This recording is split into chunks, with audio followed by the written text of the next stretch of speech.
I'm not a writer, I'm a financial analyst, so sorry for the dryness where emotions are needed and the flood of numbers where poetry is expected. But my ex-wife used to say I have Asperger's syndrome with emotions, so you'll get pure facts. My therapist says talking through the story is a way to rewrite it.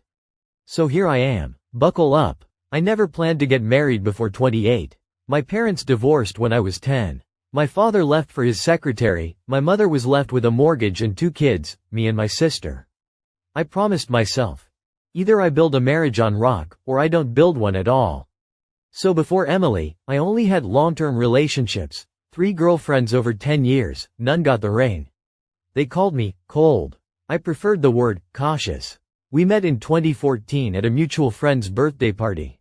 Emily was working as a nurse in the cardiology department. She was 24, I was 27.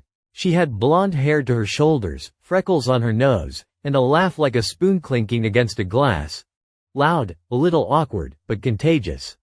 She wore silly panda socks and complained that patients watched too much House MD, and thought they were smarter than doctors. The first 6 months were like cotton candy. We walked until 2 in the morning, talked about books we hadn't read, argued about whether there was life on Mars. She believed, I didn't. I fell in love when she came to me with a temperature of 103 because I said I was sniffling a bit. She brought soup, medicine, and sat for 3 hours while I slept because you can't leave a sick person alone. That was my trigger. My mother always said, a man looks for a woman who will stay with him in sickness. Emily passed the test. In 2015, I proposed. The ring cost 2 of my paychecks minus $8,000. I saved for a year. She said, yes, and cried. Her tears were salty. I remember the taste when I kissed her. It seemed like everything was falling into place. The wedding was in June 2016. Small 70 people, in a botanical garden. We paid for everything ourselves, without parental help. Her parents, John and Barbara, weren't poor, but believed children should learn responsibility. I remember her walking towards me down an aisle covered in petals. Her dress was simple, no crinoline. She was smiling. The guests cried. I thought, this is my victory. I made the right choice. The first 2 years were good. Not perfect, but good. We rented a house in a Columbus suburb for $1,500 a month.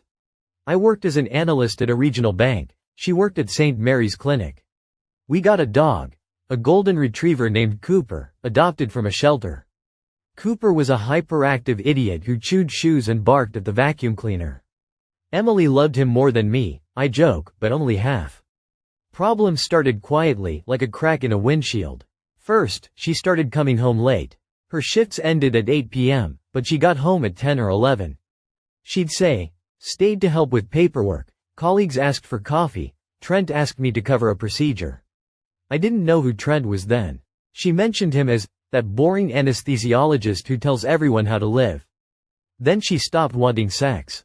I'm not one to keep count, but we went from 2 or 3 times a week to once every 2 weeks, then a month with no intimacy. She complained of tiredness, women's issues, me pressuring her. I backed off. I thought, okay, she has a tough job, I need to support her. I started cooking dinners, doing the dishes, picking up dry cleaning. I tried to be the perfect husband, thinking if I gave her more space, she'd come back. She didn't come back. She drifted away. By fall 2019, we were living like roommates. We woke at different times, ate separately, watched TV in different rooms. I didn't feel like a husband, but a co-living manager. I tried to talk several times.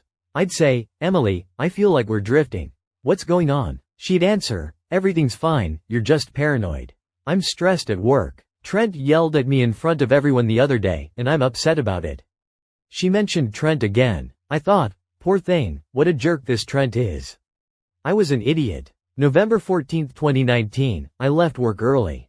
At the bank, it was a technical day, servers were rebooting, and my boss said, Jake, go home, nothing's working anyway. I decided to surprise her. I stopped at a pizzeria, got her favorite, margarita with basil, and went to the store for Ben & Jerry's salted caramel ice cream. We hadn't watched a movie together in a long time. I wanted to put on some stupid rom-com and just be close. I got home at 5:40 p.m. Cooper didn't bark at the door, that was strange. Usually he ran to the door like a maniac. I called out, Cooper? Emily? Silence. Then I heard the dog scratching at the bedroom door. The bedroom door was closed. I opened it. Cooper was sitting on the bed, looking guilty. He'd locked himself in, probably when he jumped. I put the pizza on the kitchen table. Went to the living room. On the couch was Emily's phone. The screen was on, she'd forgotten to lock it. And I saw a notification from an app she didn't have before. A green icon, Telegram. The message read, "Last night was magical. I still have bruises on my thighs, baby. You're too rough when you're angry.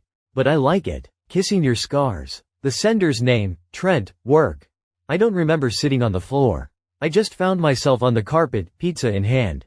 I stared at the screen, not believing my eyes. Is this a prank? A friend joking? I opened the chat. And for an hour and a half, I read their correspondence. Reddit, I won't go into detail because I still feel sick. But here's what I learned from their messages from August to November 2019. They started sleeping together in July.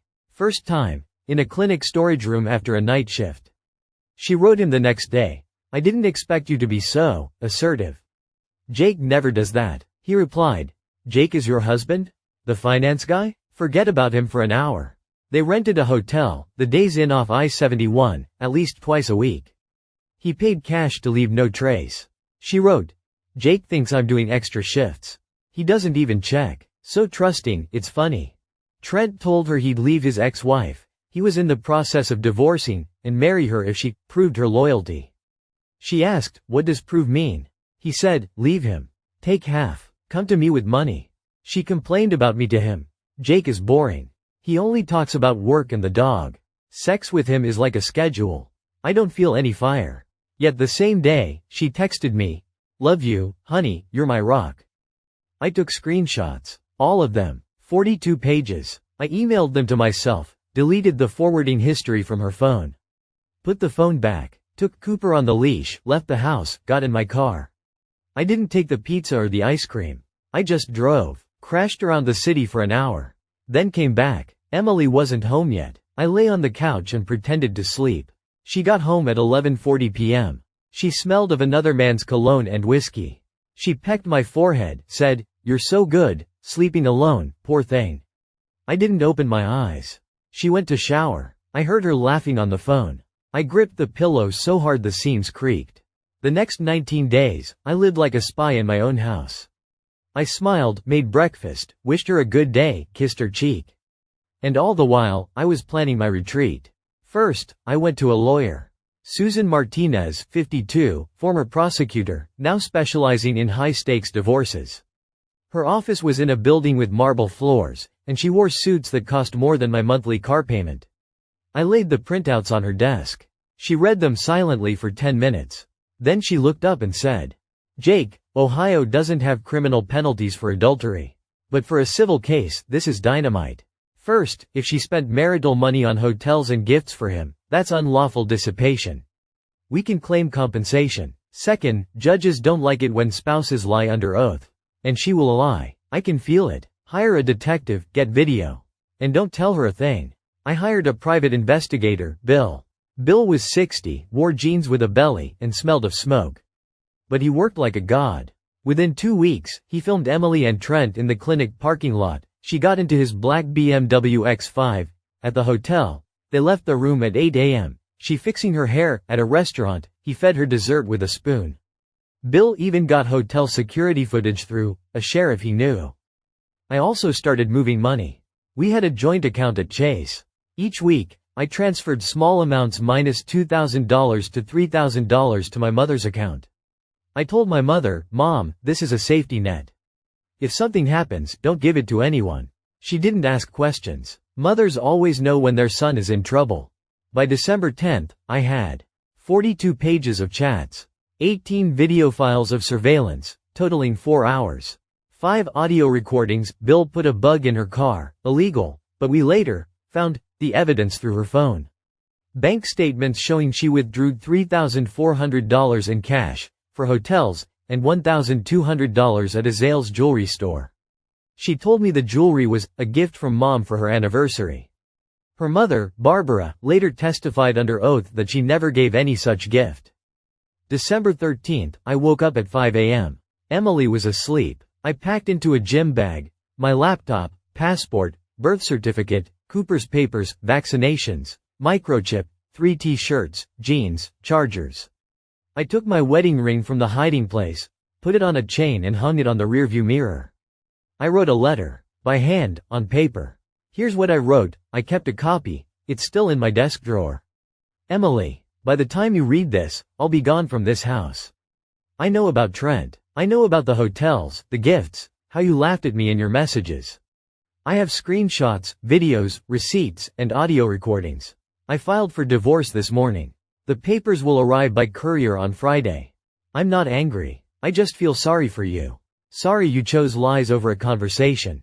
Sorry you killed what we were building. I'm taking Cooper. The car is yours, the loan too. The house stays with me, because I bought it before the marriage. Don't try to find me. We'll communicate through my lawyer, Susan Martinez. Her contact info is attached. P.S. You said I don't know how to love. Now you'll have a chance to compare. Jake. I put the letter on the kitchen table. On top, I placed her favorite mug that said, World's okayest nurse. I took Cooper, put him in the backseat. Left at 6:15 a.m. The drive to my parents in Cincinnati took 3 hours. I stopped at a Sheetz gas station, bought coffee and a hot dog. The dog ate half the hot dog. I sat on the hood and watched the sunrise. And felt nothing. No pain, no joy. Just a dull emptiness, like after a hit to the solar plexus.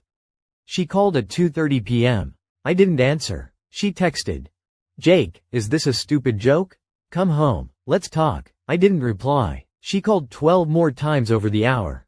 Then a message from her sister, Megan. You idiot? What nonsense did you write? Emily says you made it all up. There's no Trent. You're paranoid. Call her. I replied to Megan. Ask her about room 212 at the Days Inn, December 7th. And the Zales receipt for $438. And her anesthesiologist lover. Megan didn't write back. 3 days later, I learned that Emily told her parents I was mentally ill, and that the chats were fabricated. Her father, John, came to see me in Cincinnati. He stood on the porch of my mother's house and shouted, You destroyed my daughter. You worthless piece of shit. She's been crying for 4 days. My mother came out onto the porch and said, John, get off my property or I'm calling the police. He left. I watched through the window, holding Cooper's collar. The dog growled. Smart dog. The court proceedings lasted 8 months. 8 months of hell. I spent $23,000 on lawyers, expert witnesses, and court costs. I slept 4 hours a night. I lost 33 pounds. My mother force-fed me like a child. The hardest part wasn't the court. It was watching Emily lie. She came to the first hearing in a white sweater, her hair in a bun, with tear-stained eyes. She looked at me as if I were a rapist. She told the judge. Jake was always jealous. He forbade me from talking to male colleagues. He checked my phone. He threatened me physically. I was afraid to leave because he promised to take the dog. I sat and listened. My hands shook. I wanted to shout, You're lying. You were fucking him in a hotel while I did the dishes. But Susan said, Stay quiet. Let her talk. Let her dig her own grave. Emily's lawyer, Gerald, a fat man with a birthmark on his cheek, demanded a forensic examination of the chats. The judge appointed an independent IT expert. 3 weeks later, the expert confirmed. The chats were authentic, the dates and times matched, no Photoshop. The cost of the exam minus $4,500 was assigned to Emily because she had requested it. Then she changed tactics. She admitted that the friendship with Trent was too close, but denied sex. She said, We were discussing work stuff. The phrases about bruises and hotels were just dark humor. We both liked dark humor. The judge looked at her over her glasses and said, Mrs. Emily, are you saying that the message, Jake won't find out, he's too busy with work, was also a joke? Emily cried. Trent was called to testify. He didn't show. His lawyer sent a letter saying Trent was on stress leave and couldn't testify for medical reasons. The judge fined him $500 for non-appearance. Trent paid. That was the first admission of his guilt, not in words but in actions. If he were innocent, he would have come and denied everything. But he hid. In May 2020, the judge ruled on the property division. The house stayed with me, because I bought it for $180,000 in 2015, a year before the wedding. The mortgage was paid from my account, but since I paid from salary earned during the marriage, Emily was entitled to compensation. The judge awarded her $12,000, a third of what she demanded. Our savings, $28,000, were split in half. But I had already moved some money to my mother and spent some on the lawyer, so Emily received about $9,000 in cash. She was furious. I saw it on her face. She had expected half the house, the car, which I bought but put in her name, alimony, and support. She got none of that. After the divorce, I fell into depression. Not clinical, but the kind where you wake up in the morning and see no point in brushing your teeth. I moved to a small apartment in Columbus, Indiana, the Grandview area. 2 rooms, a view of a parking lot. Cooper was confused at first. He kept waiting for Emily to come. He sniffed my hands, then the door, then my hands again.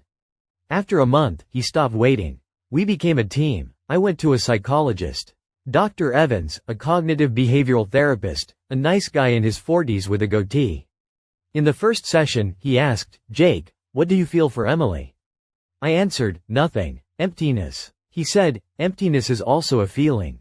It's the absence of love, but the presence of pain. Let's work on the pain."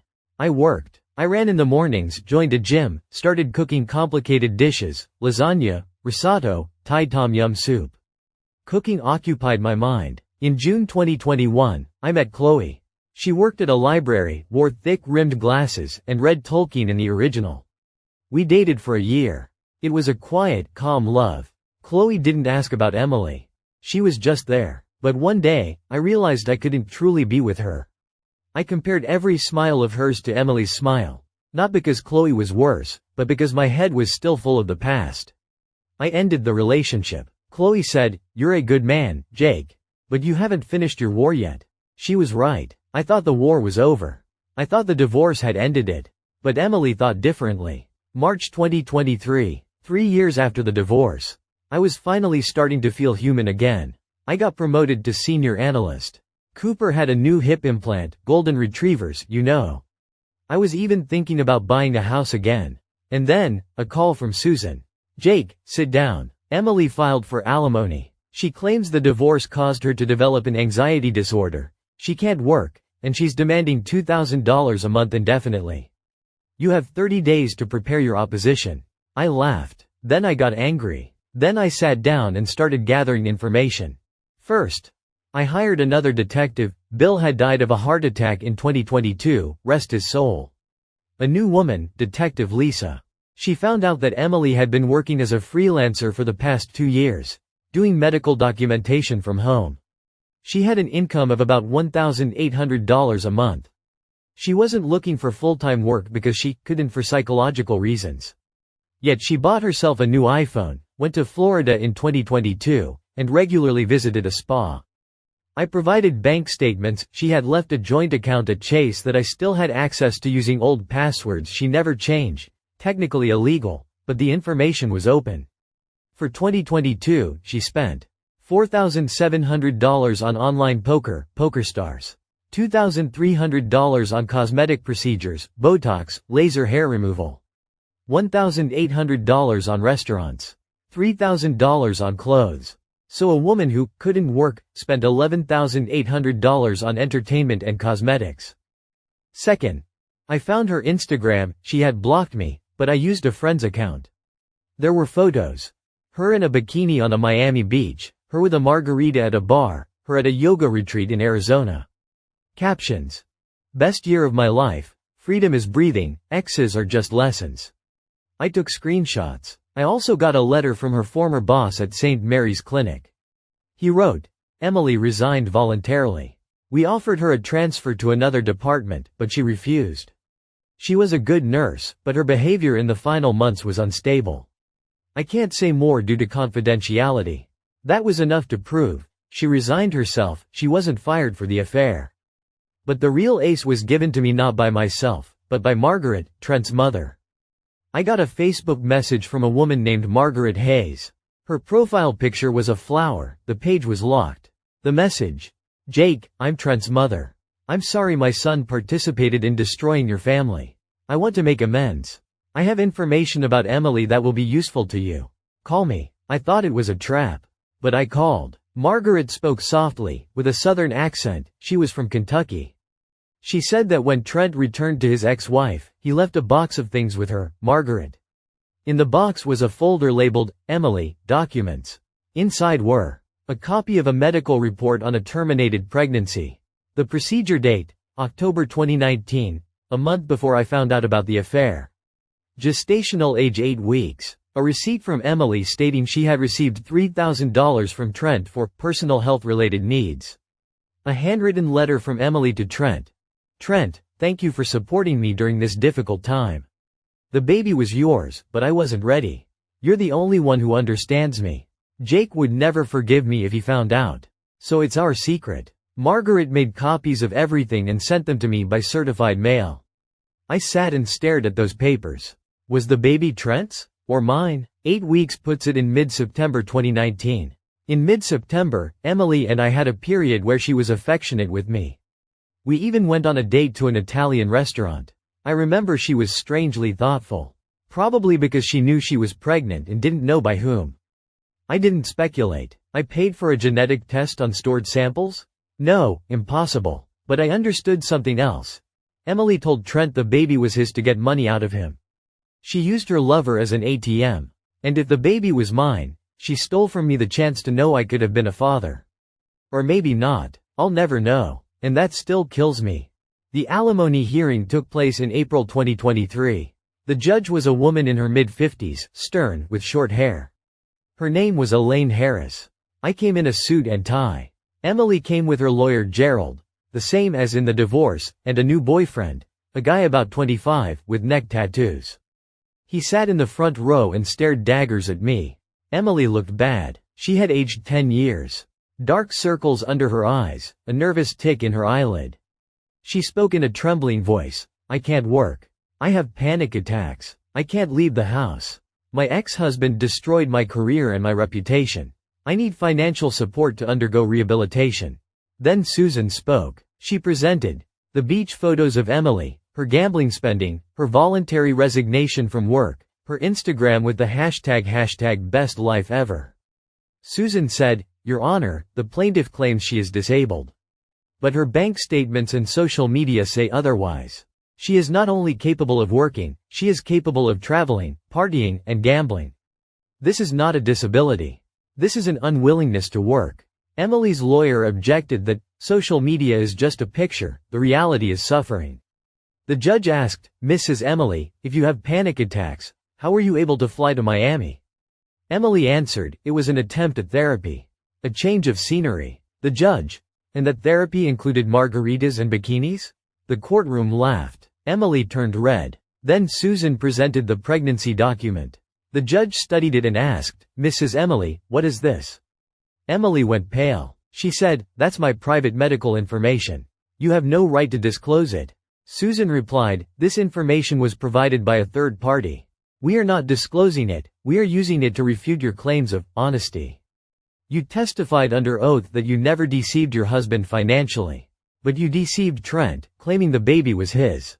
This characterizes you as a person who lies for money. Judge Harris denied the alimony claim in full. Moreover, she ordered Emily to pay my court costs minus $8,200 for filing a frivolous claim. Emily sobbed. Her young boyfriend walked over, took her hand, and led her out of the courtroom. I heard him say at the door, you never told me about a baby. You never told me about an abortion. I'm done. She was left alone in the hallway. I walked past her. She whispered, Jake, you're a monster. I stopped. I said, no, Emily. A monster is someone who lies to her husband, her lover, and herself. You did this yourself. A week after the hearing, Megan, her sister, texted me. The same one who called me an idiot in 2019. She wrote, Jake, can we meet? I need to tell you the truth. It's about your mother. We met in a park. Megan looked exhausted. She was chain smoking, though she hadn't smoked before. She said, Jake, when you left in 2019, I defended Emily because she's my sister. I thought you were exaggerating. But then I found her diary. She'd kept it since 2015. I read it all. She cheated on you from the very beginning. With some firefighter in 2016, 6 months after the wedding. With a bartender from that bar you took her to for her birthday. Trent was the third or fourth. I don't know exactly. But that's not all. Your mother. Emily hated her. Your mother called our mother in 2018 and said, "Your daughter threatened me. She said if I don't sign the house over to Jake and move to a nursing home, she'll make sure Jake turns against me." Your mother was terrified. She didn't tell you because she was afraid you'd choose your wife. And 2 months later, your mother died of a heart attack. On the day she died, Emily was with her. Your mother called our mother an hour before she died and said, "Megan, our mother's name is also Megan. If something happens to me, it's not natural causes." Emily was angry today. She demanded I sign a power of attorney. I refused. Our mother didn't think much of it because your mother was hypertensive. But later, when Emily moved back in with our parents after the divorce, I found a prescription in her bag for propranolol, a blood pressure medication, in your mother's name. The prescription was written 2 days before her death, but the doctor's signature was forged. I checked. The doctor said he never wrote it. I've been keeping that prescription. I was waiting until I had the courage to tell you. I sat on the bench, holding Cooper's leash, unable to breathe. My mother died in 2018. I thought it was her heart. She did have high blood pressure. But I didn't know Emily had threatened her. I didn't know she had forged a prescription to get medication that could be used to trigger a crisis. I asked, "Why didn't you say this before?" Megan cried, "Because I was afraid. Emily told me that if I opened my mouth, she'd tell my husband that I cheated on him 5 years ago. She blackmailed me. She kept me on a hook. But after that court hearing, I realized, if I don't speak now, she'll destroy someone else." I went to the police the next day. I brought the prescription, Megan's testimony, she signed it before a notary, and the letter my mother had written to their mother. My mother wrote it 2 days before she died. It was kept by Barbara, Emily's mother. Barbara first refused to give up the letter, but when the police showed up at her house, she broke down and handed it over. The letter said, "Barbara, if something happens to me, know this, your daughter threatened me. I don't want to die. Please tell Jake." Emily was arrested on May 2, 2023. Charges: forgery of medical documents, a federal crime, threats, fraud, and illegal drug trafficking, because she used the prescription to obtain propranolol for herself. She didn't have high blood pressure. She faces 5 to 12 years. In June 2023, I received a letter from jail. From Emily. She wrote, "Jake, I still love you. I'm sick. I need help. If you drop the charges, I promise to move to another state and never come back. You don't want me to rot in prison because your mother was paranoid, do you?" I didn't answer. I gave the letter to the prosecutor. It became additional evidence that she wasn't remorseful, but still manipulative.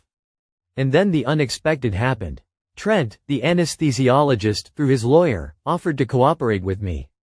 It turned out he was himself under investigation for tax fraud and wanted to reduce his sentence by testifying against Emily. He testified under oath that Emily bragged to him that she had removed from her path my mother. His exact words in the transcript. She said, "The old hag died just in time. Now Jake's inheritance is mine. Too bad he doesn't know how I helped him." She asked Trent to get her propranolol from the hospital pharmacy. He refused. Then she forged the prescription herself. Emily also stole about 400 tramadol pills, a painkiller, from the clinic in 2018-2019. Some she sold, some she took herself. Trent gave this testimony in exchange for not being prosecuted for complicity. He knew about the theft but didn't report it. The judge agreed. I didn't care. I got what I needed, another confirmation. Today is August 10, 2024. Emily is in the Franklin County Jail. Her trial is set for October. The prosecutor says a plea deal is possible, but Emily refuses to admit to threatening my mother. She claims it's made up by her jealous sister. Megan has testified. Barbara, Emily's mother, has also testified. She confirmed my mother called her and complained. Emily's father, John, has disowned his daughter. He said in an interview with the local paper, "I raised a monster. I don't know where I went wrong, but I can't defend her. I live in a new house I bought in June. Small, with a garden. Cooper runs on the lawn and chases squirrels. I'm dating again. There's a woman, Sarah. She's a veterinarian. She's not afraid of my story. She said, 'You're not responsible for being deceived. The one who deceived is responsible.' We've been seeing each other for 3 months. So far, so good. I don't feel revenge. I feel relief. It's like cutting out a tumor. Painful, scary, it leaves a scar, but you live. My mother will never know the truth. But I know. And I can look in the mirror. Update. For those asking about the dog, Cooper is alive and well. He ate my passport last week, but I forgave him. Dogs are better than people. Remember that. Update 2. If you recognize yourself in this story, please, don't stay silent. If your partner is threatening you or your loved ones, go to the police. Don't wait until it's too late. I waited. I lost my mother.